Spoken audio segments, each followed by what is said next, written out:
اهلا بيكم في حلقه جديده من اومنيفيرس ووتشر. النهارده هنتكلم على انتي فينوم، نفهم ايه الاسم ده، كم واحد ارتبط بيه، ناخد فكره عنهم وعن قدراتهم في الكوميكس. انتي فينوم هو سيمبيوت تبع مارفل كوميكس، اول ظهور ليه في الكوميكس كان في شهر اغسطس سنه 2008. الكلام ده كان في العدد رقم 569 من ست الكوميكس اميزنج سبايدر مان على ايد الكاتب داني سلوت. لما بينفصل ايدي بروك عن الفينوم سيمبيوت بنشوف ان في بقايا من فينوم بتفضل في جسمه. ايدي بعد كده بيجيله سرطان، بيشتغل متطوع في جمعية فيست بتاعة مارتن لي الهوية الأخرى لمستر نيجاتيف. بعد كده بنشوف إن مارتن لي بيعالجه باستخدام قدراته. هو بالغلط بيضخ بقايا السيمبيوت في مجرى الدماء الخاص بإيدي وبيدمجها مع خلايا الدم البيضاء، ده بيتسبب في إنشاء سيمبيوت جديد. ده بيبقى قوي جدا، عنده قدرات علاجية كبيرة، وعلى عكس باقي السيمبيوتس هو ما عندهوش عقل خاص بيه. ايدي بروك بيبقى متحكم فيه تماما، بيسمي نفسه انتي فينوم. هو بعد كده بيتحد مع سبايدر مان ضد فينوم والهوست بتاعه الحالي اللي هو ماك جاراجون. هو بيبقى قاتل للفينوم سيمبيوت وبيضعفه جدا. بعد كده بيبص لسبايدر مان وبيقول له على فكرة انا اقدر اعالجك انت كمان. ده ليه؟ ده بسبب ان هو بيحس ان في بقايا من الفينوم سيمبيوت جوه بيتر باركر من ايام لما كان الهوست بتاعه.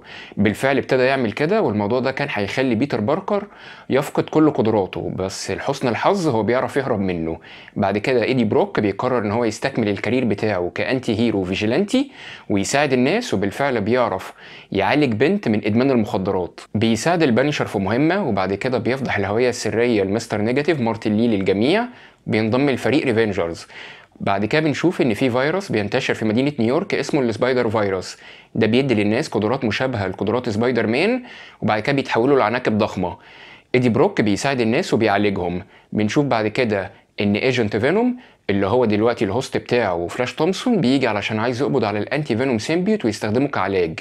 ايدي بروك دلوقتي ضعيف عشان السيمبيوت عالج ناس كتيره. بنشوف ان هو بيتقبض عليه. بعد كده ريد ريتشاردز بيقول له ايدي احنا محتاجينك تضحي دلوقتي بالسيمبيوت عشان نستخدمه كعلاج.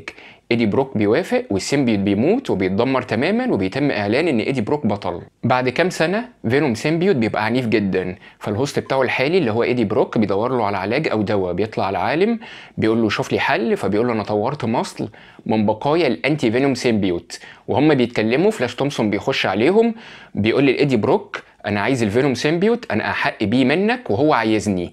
بنشوف ان فينوم سيمبيوت دلوقتي بيبقى متردد جدا، مش عارف يروح لمين، فبيحاول يرتبط بيهم هما الاتنين في نفس الوقت.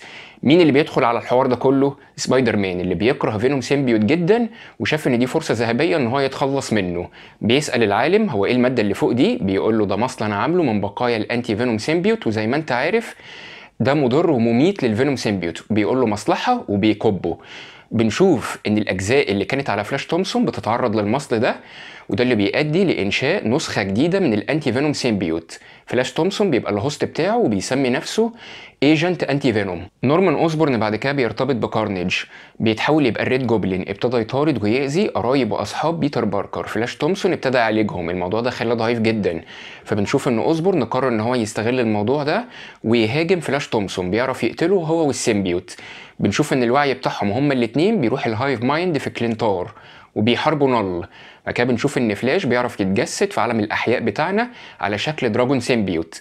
بعد ما المعركه بتخلص هو بيرجع لجسمه الطبيعي وبيكون هوست لتالت نسخه من الانتي فينوم سيمبيوت. الانتي فينوم سيمبيوت بعد كده هيتم الاعتماد عليه في انشاء سيمبيوتس جداد زي سايلنس وميزري. احنا دلوقتي ممكن نتكلم على قدراته. هي ايه قدراته؟ بيعرف يقلد اي نوع من الملابس، بيعرف يخلي الهوست بتاعه خفي، بيديله قوه بدنيه كبيره جدا، قدره عاليه على التحمل، المتانه، ريجنريشن. وبسبب ان اخوه فينوم الهوست بتاعه القديم كان بيتر باركر سبايدر مان، فهو اكتسب قدرات برضه زي تسلق الجدران واطلاق الشباك والاحساس بالخطر. محصن من حاسه العنكبوت، فسبايدر مان مش بيعرف يكتشف وجوده، بيعرف يغير من شكله او حجمه، بيعرف يدي لنفسه جناحات، عنده قدرات علاجيه، وبيقدر يلغي قوه الناس اللي عندهم قدرات عن طريق ان هو يعدل في اجسامهم. قاتل لفينوم ونسله ومنيع ضد النار والصوت. بالنسبه لظهوره في الاعمال الفنيه فهو ظهر في مسلسلات الانيميشن التيميت سبايدر مان، سبايدر مان، وظهر في 5 العاب فيديو جيمز. بس كده دي كانت حلقه سريعه اتكلمنا فيها على الانتي فينوم سيمبيوت في الكوميكس